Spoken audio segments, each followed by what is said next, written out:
बिस्मिल्लाहिर्रहमानिर्रहीम। अज असी चिकन दाल की टिक्की बना रहे हैं।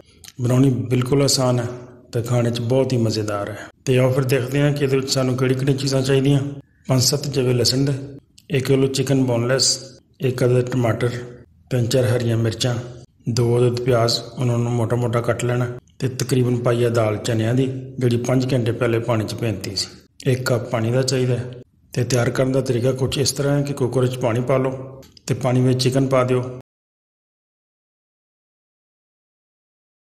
तो भिजी हुई दाल चने पा दो, लसन पा दो, प्याज पा दो,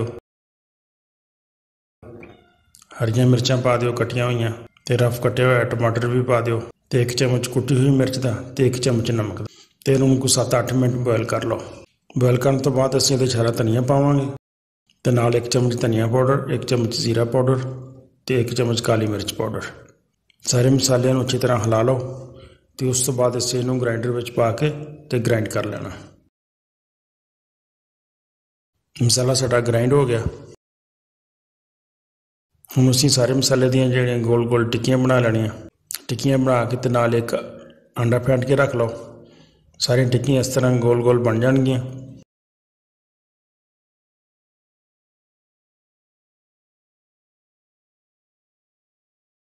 तो टिक्की में इस तरह अंडा लगाना है। अंडा लगा के सारियां फ्राई कर लेनियां। एक एक करके फ्राई पैन च पा लो। 3-4 टिक्कियां फ्राई पैन च आसानी नाल फ्राई हो जाएगियां। तो दरमियानी अग ते इन्होंने फ्राई कर लेना। 1-2 दफ़ा पलट दो।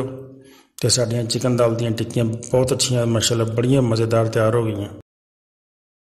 अगर तुसीं मेरे चैनल को हाले सबसक्राइब नहीं किया तो वो ज़रूर कर दो। वीडियो अच्छी लगी हो तो दोस्तों ने शेयर भी ज़रूर कर दो। बहुत शुक्रिया। अस्सलाम वालेकुम।